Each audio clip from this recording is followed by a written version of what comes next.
Welcome to a new video lecture of crispy info. आज के इस वीडियो में हम बात करेंगे right to food and the struggle with the PDS public distribution system जो है।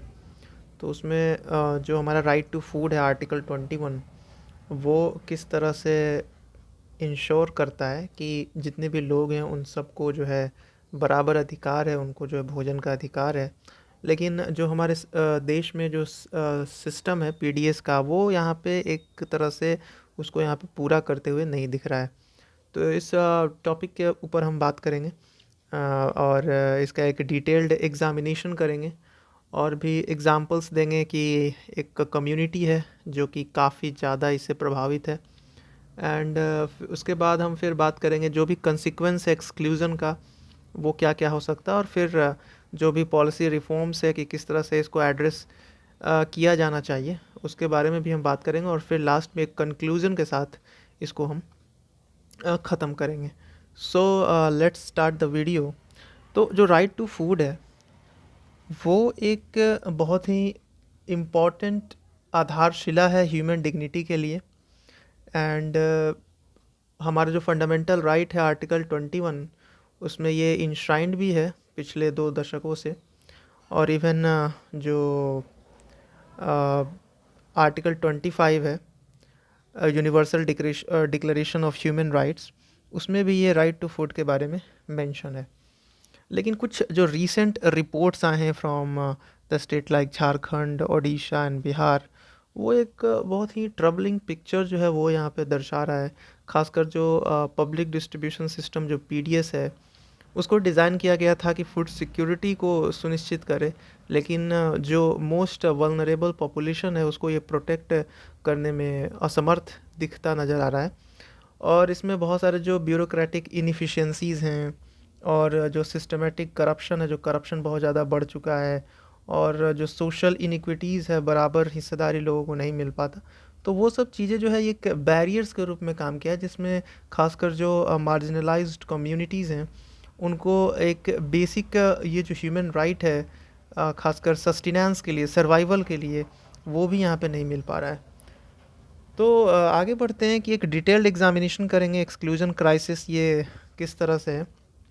तो सबसे पहले हम बात करेंगे स्केल ऑफ एक्सक्लूजन। तो स्टेट्स जैसे झारखंड हो गए, ओडिशा हो गए, बहुत सारे जो हाउस होल्ड्स हैं, जो घर हैं, उनको यहाँ पे रिमूव कर दिया गया पब्लिक डिस्ट्रीब्यूशन सिस्टम रोल्स से। और उसमें कोई जस्टिफिकेशन भी नहीं दिया गया, कोई ड्यू प्रोसेस भी नहीं दिया गया कि किस कारण से आपको जो है हटाया गया। और इसको अगर हम बिहार के कंटेक्स्ट में देखें तो एक कम्युनिटी है मुसहर कम्युनिटी, तो उनका तो यहाँ पे और ही बुरा हाल है। एक डिवास्टेटिंग इम्पैक्ट है इस तरह के एक्सक्लूज़न का उनके ऊपर। और मुसहर जो कि सबसे ज़्यादा मार्जिनलाइज्ड कास्ट है इंडिया में, और वो हिस्टोरिकली जो है सोसाइटी से काफ़ी बाहर रखे जाने वाले कास्ट हैं। तो उनके साथ इस तरह का जो पिक्चर है वो काफ़ी यहाँ पे चिंताजनक है। एक जो बायोमेट्रिक वेरिफिकेशन होने का इंट्रोडक्शन हुआ था कि जो भी एफपीएस फेयर प्राइस शॉप्स हैं उसमें यहाँ पे बायोमेट्रिक का जो है इंट्रोडक्शन किया गया था, ताकि जो इफ़िशियंसी है या फिर जितने सारे जो फ्रॉड हो रहे थे पीडीएस पब्लिक डिस्ट्रीब्यूशन सिस्टम्स में, वो यहाँ पे कम हो। लेकिन अगर प्रैक्टिकली देखें तो ये एक टूल बन गया है एक्सक्लूज़न के लिए। ठीक है, कि आप बायोमेट्रिक प्रोसेस करते हो, देन बहुत सारी प्रॉब्लम्स आ जाती हैं, उसमें ऑथेंटिकेशन नहीं हो पाता, कुछ टेक्निकल एरर्स आ जाता है। हमारा जो इंफ्रास्ट्रक्चर है वो भी यहाँ पे उस हिसाब से डेवलप नहीं है, क्योंकि जब भी हम आधार डिटेल्स फेच करने की कोशिश करते हैं, कई बार ओटीपी नहीं आता, कई बार टेक्नोलॉजी नहीं है, ना नेट नहीं है। तो ये सारे प्रॉब्लम्स जो हैं ये एक टूल बन चुका है एक्सक्लूज़न का, ना कि इंक्लूज़न का। ठीक है, और फिर इस तरह के टेक्निकल एरर्स के बाद क्या होता है कि उनका जो नाम है उनको काट दिया जाता है पीडीएस रोल से, और फिर वो जो है फिर से जाते हैं रीअप्लाई करते हैं। और रीअप्लाई प्रोसेस भी बहुत ज़्यादा जो है ये एक टीडियस टास्क है। इसमें बहुत सारे ब्यूरोक्रेटिक हर्डल्स हैं, है ना। मतलब जाइएगा, आप बोलिएगा कि हमको रीअप्लाई करना है, तो फिर आप पैसे दीजिए, ये करिए, वो करिए। So there are lot of hardships here. अगर आपको राइट टू फूड एक्सेसिबिलिटी चाहिए तो एक ये क्या दर्शाता है, ये दर्शाता है कि एक डिसकनेक्टेड गवर्नेंस सिस्टम है हमारे देश में। बिल्कुल गवर्नेंस का काम ही होता है, गुड गवर्नेंस का काम ही होता है कि you have to provide at least the basic human rights to each and every human without any problem. Okay. तो ये जो एक्सक्लूजन क्राइसिस है ये दर्शाता है कि with the policy making and the marginalised population उनके बीच का एक डिसकनेक्शन है। जो भी पॉलिसी बनाते हैं जैसे गवर्नमेंट और जो मार्जिनलाइज्ड पॉपुलेशन है जैसे लोग, तो लोग और गवर्नमेंट के बीच का एक बहुत ही बड़ा डिसकनेक्शन है। हम बातें तो करते हैं स्मार्ट सिटी के बारे में, बहुत सारे एम्बिशियस इनिशिएटिव्स हमने ले रखा है, स्मार्ट सिटी प्रोजेक्ट, बट जो बेसिक नीड है ह्यूमन बीइंग का उसको हम यहाँ पे ख़त्म नहीं कर पा रहे हैं। खासकर जो स्टेट वेलफेयर, जो directive principle of state policy है वो भी ये बात करती है। तो ये जो डिस्पैरिटी है ये एक दर्शाता है कि हम अर्बन डेवलपमेंट के ऊपर बहुत ज़्यादा प्रायोरिटी दे रहे हैं, बट जो टेक्नोलॉजिकल एडवांसमेंट है खासकर जो रूरल एंड अनप्रिविलेज्ड कम्युनिटी है उनके वेलफेयर के ऊपर तो कुछ है ही नहीं। So it is a paradox situation कि भाई आप स्मार्ट सिटीज़ एक तरफ बात करते हो but at the same time जो वेलफेयर है रूरल प्रिविलेजेस का उसके बारे में आप बात नहीं करते हो। सो जो एग्ज़ाम्पल है मुसहर कम्युनिटी उसके बारे में हम देखेंगे, ठीक है। तो जब कोविड-19 पेंडेमिक का टाइम हुआ था तो उस समय राशन की ज़रूरत बहुत ज़्यादा थी और तब से ये जो कम्युनिटी है उनको भी बहुत ज़रूरत थी राशन की। एंड बिहार में सबसे ज़्यादा एक्सट्रीमली मार्जिनलाइज्ड कम्युनिटी अगर कोई है तो मुसहर ही है। और सोशियो पॉलिटिक्स ऑफ कास्ट में भी देखा जाए तो इनको जो है एक बहुत ही अलग नज़र से देखा जाता है एंड इनको अछूत माना जाता है। तो जो स्ट्रगल है पीडीएस का खासकर मुसहर कम्युनिटी में वो भी एक बहुत ही दर्दनाक पिक्चर यहाँ पे शो करता है, क्योंकि पटना डिस्ट्रिक्ट में ये हुआ बिहार में कि बहुत सारे जो मुसहर हाउस होल्ड्स हैं उनको उनके पास एक्टिव राशन कार्ड भी नहीं है, और अगर उनके पास है भी तो उस राशन कार्ड में उनके बहुत सारे जो फैमिली मेम्बर्स का नाम है वो यहाँ पे नहीं है। सो ये जो कम्युनिटी है ये सबसे ज़्यादा इस सिस्टम का मार झेल रहा है। कुछ और प्रॉब्लम्स के बारे में हम बात करेंगे जो कि पीडीएस से रिलेटेड है, पब्लिक डिस्ट्रीब्यूशन सिस्टम से रिलेटेड है। वो है करप्शन एंड मिसमैनेजमेंट। तो बेनिफिशरीज़ को बोला जाता है कि आपको जो है 5 किलो फूड ग्रेन मिलेगा पर पर्सन और under the priority household ration card, लेकिन उनको क्या मिलता है सिर्फ 4 किलो, और 4 किलो में भी जो राइस मिलता है सिर्फ राइस मिलता है कई बार, तो उसमें भी ये जो राइस होता है ये सब स्टैंडर्ड राइस होता है, ठीक है। तो उनको इंटाइटल्ड कितना है 5 किलो बट मिल रहा है 4 किलो, और उसमें भी जो राइस मिल रहा है वो सब स्टैंडर्ड राइस है।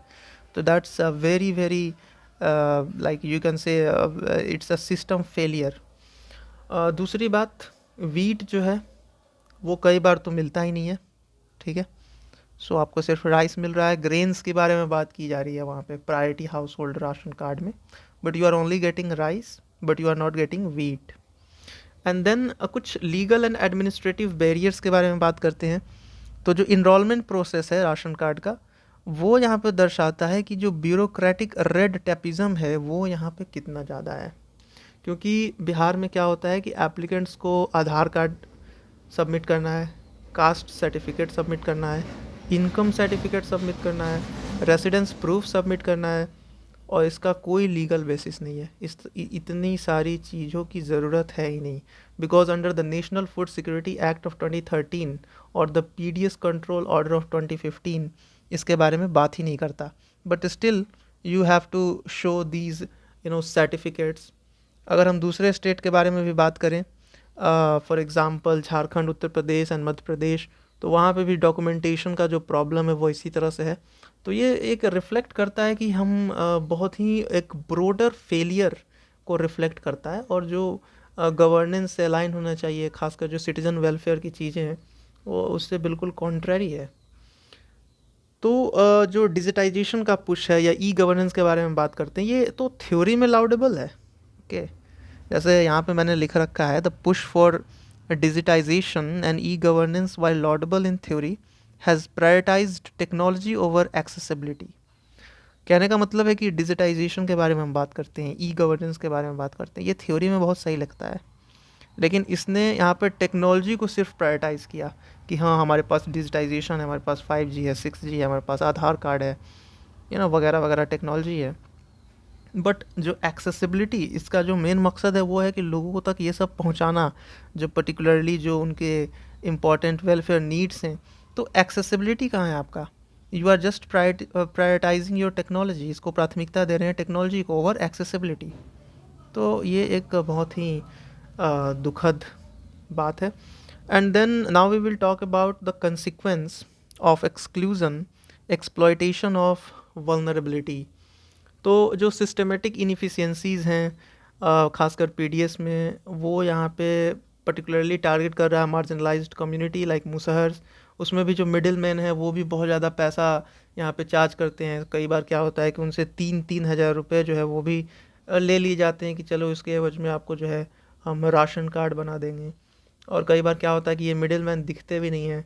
अगर आप 3,000 या 3,000 से ज़्यादा रुपये दे भी देते हो तो एप्लीकेंट्स का डॉक्यूमेंट भी जाता है, वो दिखते भी नहीं है और फिर उनका कुछ काम भी नहीं होता।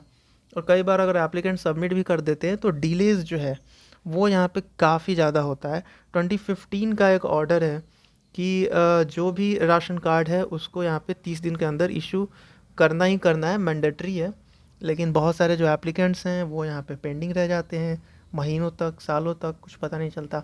तो इससे जो फैमिलीज़ हैं उनको यहाँ पे ये जो बेसिक मीन ऑफ सब्सिस्टेंस है, ठीक है ना, सस्टेनेंस और सब्सिस्टेंस, वो यहाँ पे नहीं मिल पा रहा है। जीवन व्यापन करने के लिए जो भी ज़रूरतें हैं वो नहीं मिल रहा। और जो फूड सिक्योरिटी है वो यहाँ पे एक एल्यूसिव प्रिविलेज बन जा रहा है, ठीक है। मतलब आपको जो है फूड सिक्योरिटी मिलना चाहिए लेकिन आपको ये नहीं मिल रहा है। इवन फंडामेंटल राइट्स में भी इसके बारे में जिक्र है, but you are not getting that thing. Now we will talk about the necessary policy reforms. क्या किया जा सकता है, क्या किए जाने की ज़रूरत है। तो सबसे पहले तो जो इनरोलमेंट प्रोसीजर्स है उसको आप सिंप्लीफाई करिए, क्योंकि बहुत सारे जो मल्टीपल डॉक्यूमेंट्स की ज़रूरत है उसकी कोई ज़रूरत नहीं है। और जो भी लीगल फ्रेमवर्क है उसके साथ अलाइन करें, क्योंकि ऐसा कहीं नहीं है कि आपको इतने सारे डॉक्यूमेंट्स की ज़रूरत है। एक सिंगल विंडो सिस्टम जो है वो एप्लीकेंट्स के लिए बनाने जाने की ज़रूरत है, जिसमें बहुत सारे जो है मिनिमल डॉक्यूमेंटेशन की ज़रूरत हो और एप्लीकेंट्स जो है वो एक क्लियर गाइडलाइंस उनको मिले कि आपको जो है इसी तरह से काम करना है।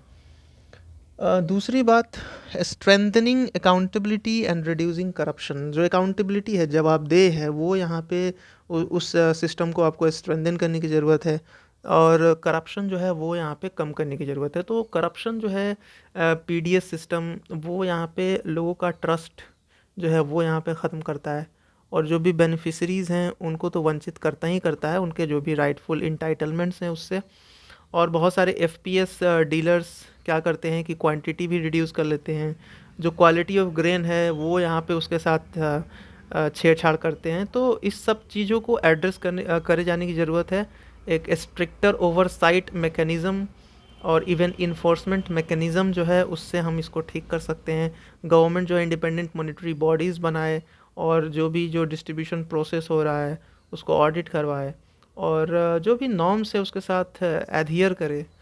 और जो विसिल ब्लोअर होते हैं, जो लोग कई बार उजागर करते हैं कि इस तरह की प्रॉब्लम हो रही है, तो उनको यहाँ पे प्रोटेक्शन दे जाने की ज़रूरत है ना। कई बार क्या होता है कि व्हेन यू कंप्लेन तो आपके ऊपर ही लाठी चलने लगता है। सो जो विसिल ब्लोअर हैं उनको यहाँ पे प्रोटेक्शन देने जाने की ज़रूरत है। जो ग्रीवांस रिड्रेसल मैकेनिज़्म है उसको स्ट्रेंथन करने की ज़रूरत है, ठीक है। और आप क्या कर सकते हो, empowering communities through local governance. Local governance का यूज कर सकते हो, जो भी कम्युनिटीज़ हैं उनको एम्पावर कर सकते हो। जैसे फॉर एग्जांपल पंचायत्स हैं तो उनको आप दे सकते हो लाइक जो भी डिस्ट्रीब्यूशन या एड्रेस, जो ग्रीवांस रिड्रेसल मैकेनिज़्म है उसको एड्रेस करने के लिए, तो वो आप जाके कर सकते हो। तो ये जो बॉडीज़ हैं ये बहुत ही अहम रोल प्ले कर सकते हैं, खासकर जो भी एलिजिबल बेनिफिशरीज़ हैं उनको आइडेंटिफाई करने में, बिकॉज आइडेंटिफिकेशन का प्रोसेस जो है सिंप्लीफाई करने की ज़रूरत है। जो लोकल लोग हैं उन्हें को ही पता है कि कौन गरीब है कौन अमीर है। So that is a good thing. And ये काफ़ी जो है इम्पॉर्टेंट हो जाता है ताकि कोई जो है लोग छूटे ना, खासकर जो ब्यूरोक्रेटिक ओवरसाइट्स या हर्डल्स आते हैं तो उसमें कोई लोग छूटे ना। At the end of this topic lecture we can say that a conclusion कि जो राइट टू फूड है वो people's union of civil liberties versus union of India 2001 के केस में बोला गया था कि एक remained a hollow promise for millions, मतलब एक ऐसा खोखला वादा है बहुत सारे लोगों के लिए कि राइट टू फूड बिल्कुल ऐसी बस किताबों में है, थ्योरी में है, बट ये मिल नहीं रहा है। ब्यूरोक्रेटिक इनफिशिएंसीज और इनडिफरेंसेस जो हैं उनके वजह से मार्जिनलाइज्ड कम्युनिटी इस सिस्टमेटिक फेलियर का मार जो है वो झेल रहे हैं और इसको एड्रेस करने की ज़रूरत है। और ये सिर्फ गवर्नेंस का मैटर नहीं है, एक मोरल इम्पेरेटिव भी है, ठीक है, एक मोरल लेसन है हम सब के लिए कि जो भी मार्जिनलाइज्ड कम्युनिटी हैं उनके जो डिग्निटी है, उनका जो रिस्पेक्ट है, उसको हम अपहोल्ड करें और उनके सर्वाइवल के लिए जो है ये काफ़ी अहम है। It's more than A policy in India, क्योंकि इसमें बहुत सारे जो है कमिटमेंट लगेंगे, आपको अकाउंटेबल होना पड़ेगा और एक फंडामेंटल प्रिंसिपल भी है जिसमें आप ये बोल सकते हैं कि no one should go hungry in a nation striving for progress.